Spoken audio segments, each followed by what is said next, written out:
talk about the journey, it was a rocky road, I would say. Make sure that you always have a goal because once you have that, you automatically become disciplined.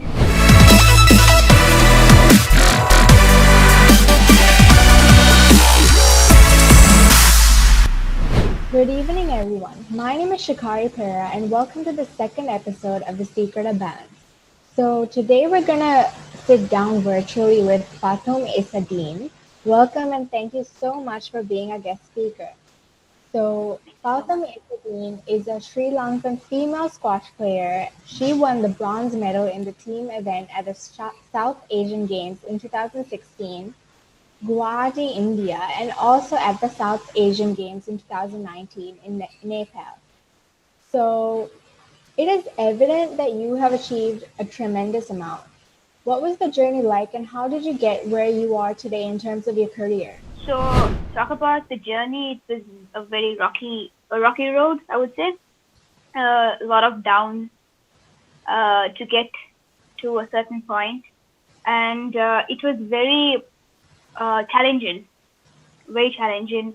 But I believe those challenges help us get somewhere. So yes, What is your greatest motivation?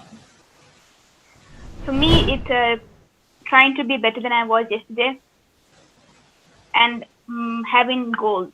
If I have a goal, that's my motivation. That becomes my new motivation. What is your secret to achieving balance in work, family, and sport?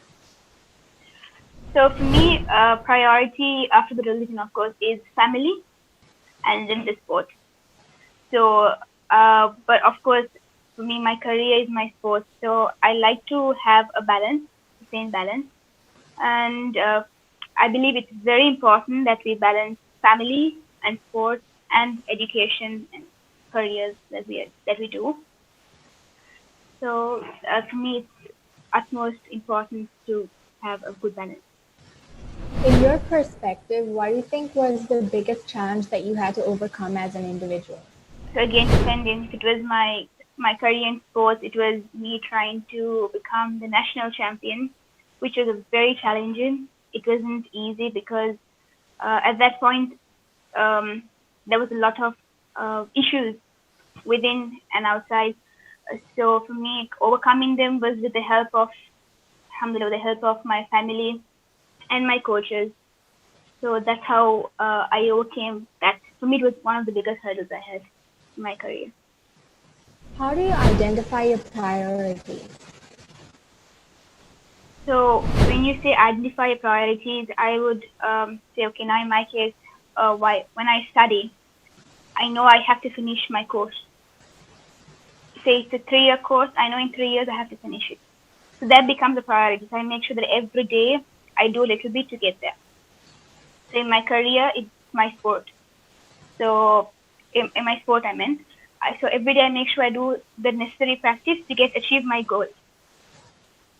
So, as you know, we're all in the midst of a pandemic situation. So, do you have any tips that you can share with students who are stuck at home, having online lectures, and can help them improve productivity and time management? Yes. So at this point, it's a world time. So it's happening everywhere, and it's very stressful because staying at home, one place, it's not easy. We do not have the physical contact anymore outside the world. So what I would suggest is that put little goals for the day that you want to achieve. Example, I want to study 5 pages of this subject, and I want to, if you say, of organize my timetable. So put little goals, write them down. So once you achieve them, you start ticking them off. So you feel really happy. It also ends up being a very productive day. That's my advice. So, I have one last question to ask you, and that Yes. is what sort of advice would you like to give to the audience and anyone listening in to inspire them? So make sure that you always have a goal because once you have that, you automatically become disciplined mentally, physically to achieve it. And write it down. write it down, and for me, I would write it down and paste it in front of me, so that whenever I wake up, I see that, and I remind myself that okay, this is what I want to achieve today, or if it's a long-term goal, this is what I want to achieve in 3 years. So write your goals down and make sure that every single day you do a little bit to get closer to the goal. Yeah. Thank you so much, Fathoum, for being part of our second episode of The Secret of Balance.